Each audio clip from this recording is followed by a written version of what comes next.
বরিশালে রিয়াবের এক সদস্যকে মারধর, ভয়ভীতি প্রদর্শন এবং জোরপূর্বক স্ট্যাম্প ও চেকে স্বাক্ষর আদায়ের অভিযোগে তীব্র নিন্দা ও প্রতিবাদ জানিয়েছে real estate and housing association of Bangladesh rehab. একই সঙ্গে ঘটনার সুষ্ঠু তদন্ত এবং দোষীদের বিরুদ্ধে কঠোর আইনি ব্যবস্থা নেওয়ার দাবি জানিয়েছে সংগঠনটি। সোমবার ৬ জুলাই রাজধানীতে আয়োজিত এক সংবাদ সম্মেলনে রিয়াব সভাপতি ডক্টর আলী আফজাল বলেন, বরিশালের রিয়াব সদস্য মোহাম্মদ আব্দুল আজিজ হাওলাদারের উপর হামলা, ভয়ভীতি প্রদর্শন ও জোরপূর্বক স্ট্যাম্প চেকে স্বাক্ষর আদায়ের অভিযোগ অত্যন্ত উদ্বেগজনক। মামলার বিচারিক প্রক্রিয়া চলাকালে ভুক্তভোগী ও তার পরিবারের নিরাপত্তা নিশ্চিত করতে হবে, যাতে তারা কোনো ধরনের চাপ বা ভয় ছাড়াই আইনি লড়াই চালিয়ে যেতে পারেন।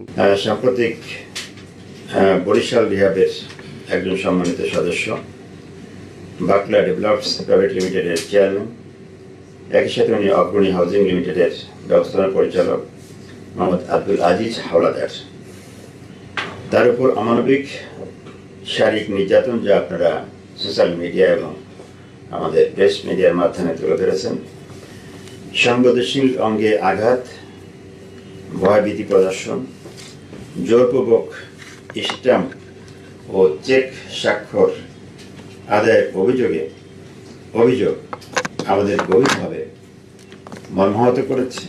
আমরা একই সাথে উদ্বিগ্ন হয়েছি। রিয়াব আরও জানায়, ঘটনা সংশ্লিষ্ট সংবাদ, সামাজিক যোগাযোগ মাধ্যমে ছড়িয়ে পড়া ভিডিও এবং আইনশৃঙ্খলা বাহিনীর পদক্ষেপ তারা পর্যবেক্ষণ করছে। মামলাও কয়েকজন অভিযুক্ত গ্রেপ্তার হওয়ায় পুলিশকে ধন্যবাদ জানালেও অভিযুক্তদের দ্রুত জামিনের চেষ্টা এবং ভুক্তভোগীকে ভয়ভীতি প্রদর্শনের অভিযোগে উদ্বেগ প্রকাশ করেছে সংগঠনটি। এই ঘটনা ইতিমধ্যে মামলা হয়েছে এবং আইনশৃঙ্খলা বাহিনী কয়েকজন অভিযুক্তকে গ্রেপ্তার করেছে।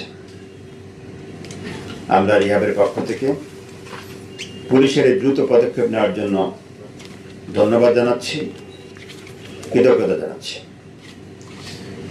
তবে একই সঙ্গে আমরা উদ্যোগের সঙ্গে জানতে পেরেছি যে গ্রেপ্তার হওয়া অভিযুক্তদের দ্রুত জামিনের চেষ্টা চলছে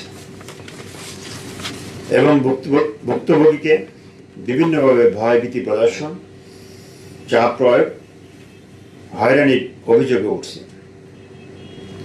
যদি এ ধরনের অভিযোগ সত্য হয় তবে তা অত্যন্ত উদ্বেগজনক এবং ন্যায় বিচারের স্বাভাবিক প্রক্রিয়াকে ব্যাহত করতে পারে। সংবাদ সম্মেলনে 4 দফা দাবি জানায় রিহ্যাব। এর মধ্যে রয়েছে নিরপেক্ষ তদন্ত, দোষীদের বিরুদ্ধে আইনগত ব্যবস্থা, ভুক্তভোগী ও তার পরিবারের নিরাপত্তা নিশ্চিত করা এবং আবাসন খাতে নিরাপদ ব্যবসায়িক পরিবেশ গড়ে তোলা।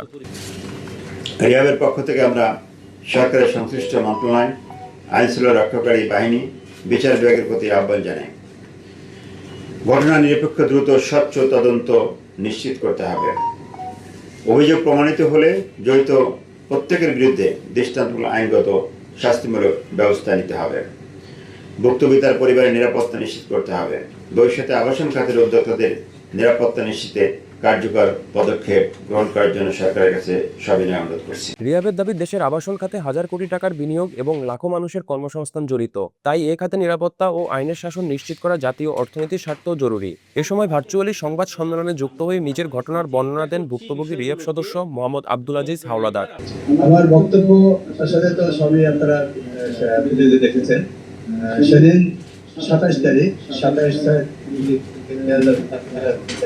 তারিখ শনিবার ছিলেন, সন্ধ্যা 7:30 ঢোকার পরে আমি চা খাইতেছিলাম। আমার দুজন গেস্ট ঢুকছে,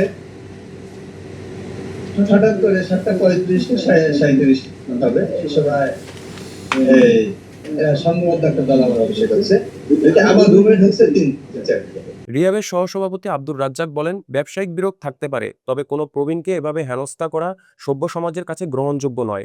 ব্যবসায়ীদের সঙ্গে ব্যবসায়ীদের বিরোধ থাকতেই পারে, এটিকে আমি বলবো না যে আমার সকল ব্যবসায়ী ভাই একদম পরিচ্ছন্নভাবে ব্যবসা করছেন।